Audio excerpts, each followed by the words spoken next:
বৰষুণৰ অভাৱত ৰাজ্যৰ বিভিন্ন প্ৰান্তৰ খেতি পথাৰত মেলিছে চিৰাল ফাট পৰ্যাপ্ত পানী নোহোৱাৰ বাবে খেতি কৰিব পৰা নাই একাংশ কৃষকে খুমটাইৰ অকালমোৱাটো খেতিয়কসকলৰ একেই অৱস্থা শুকান পথাৰখনলৈ চাই হুমুনিয়া কাঢ়িবলগীয়া হৈছে খেতিয়কসকলে জলসিঞ্চনৰো কোনো সুব্যৱস্থা নথকাত আৰম্ভ কৰিব পৰা নাই খেতি আৰু এই সন্দৰ্ভত সামগ্ৰিক আমাক তথ্য জনাব সংবাদদাতা মৃদুস্মন্ত বৰুৱাই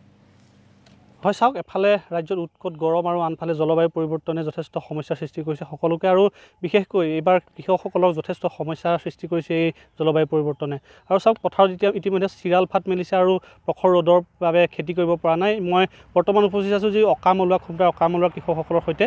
চাওক এয়া হৈছে পথাৰ জেঠ মাহত ইতিমধ্যে এই পথাৰসমূহত যি খেতি কৰা হয় কিন্তু এইবাৰ চাওক যথেষ্ট ৰ'দ হৈছে আৰু ৰ'দৰ প্ৰকোপত খেতি কৰিব পৰা নাই খেতি কৰাৰ পৰা বিৰত থাকিবলগীয়া হৈছে কৃষকসকলৰ চাওক মূৰে কপালে হাত দিবলগীয়া অৱস্থা হৈছে কৃষকসকলৰ আৰু অত্যন্ত এই যি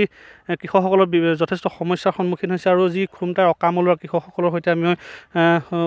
উপস্থিত আছোঁ আৰু তেখেতসকলৰ পৰা আমি জানিবলৈ যত্ন কৰিম কেনেধৰণৰ সমস্যা হৈছে কি হৈছে যিহেতু এতিয়া জেঠ মাহ আমি খেতি পথাৰত যেনেধৰণৰ পৰিৱেশ থাকিব লাগে এইবাৰ তেনেধৰণৰ পৰিৱেশ নাই সমস্যা কি হৈছে সমস্যা মানে বিশেষতঃ পানী নাই আমাৰ ইয়াত পানীৰ কোনো ব্যৱস্থা নাই এইপিনে আপোনালোকক কঠীয়া পাৰিব সময় হৈ গ'ল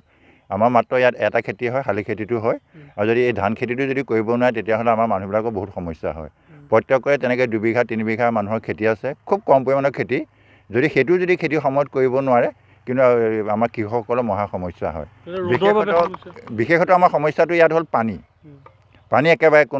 কোনো পাৱাৰ পাম্প নাই কোনো পানী ব্যৱস্থা নাই আমি ইয়াত কঠীয়া পাৰিবলৈ হ'লে মেচিন ভাড়া কৰিব লাগে আৰু মেচিনৰ মতে আমি ঘণ্টাত পইচা দিব লাগে যথেষ্ট অসুবিধা হয় আৰু সেই অসুবিধাৰ সন্মুখীন আমি যোৱাবাৰো হৈছোঁ আকৌ যি দেখিছোঁ এতিয়া যি মানে তাপমাত্ৰা বাঢ়ি গৈছে ভাবিছোঁ এইবাৰো আমাৰ খেতি ইয়াত আমি সুকলমে কৰিব নোৱাৰিম বুলি আমি ভাবিছোঁ সেইকাৰণে চৰকাৰলৈ আমি আহ্বান জনাইছোঁ যে নিশ্চয় আমাৰ গাঁওখনত যদি পানী ব্যৱস্থাটো পাৱাৰ পাম যদি তেনেকুৱা যদি ইয়াত পানী ব্যৱস্থা কৰি দিয়ে নিশ্চয় আমাৰ এই ক্ষুদ্ৰ খেতিয়কখিনি সফল হ'ব বুলি মই ভাবোঁ হয় চাওক যথেষ্ট সমস্যা ব্যক্ত কৰিছে আন এগৰাকী কৃষক আছে আমি কথা পাতিবলৈ যত্ন কৰিম এতিয়া সমস্যা আপোনালোকৰ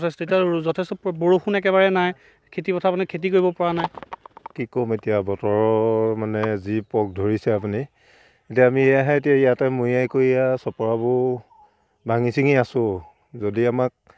পাৱাৰ পাম্প এটা দিয়ে খেতি কৰিবলৈ তেতিয়া আমি নিশ্চয় উপকৃত হ'ম কৃষিমন্ত্ৰী আপোনালোকৰ খুমটাইৰ এইসকল কৃষকৰ দুৰৱস্থা দেখুৱাৰ বাবে আপোনাক ধন্যবাদ জনাইছোঁ।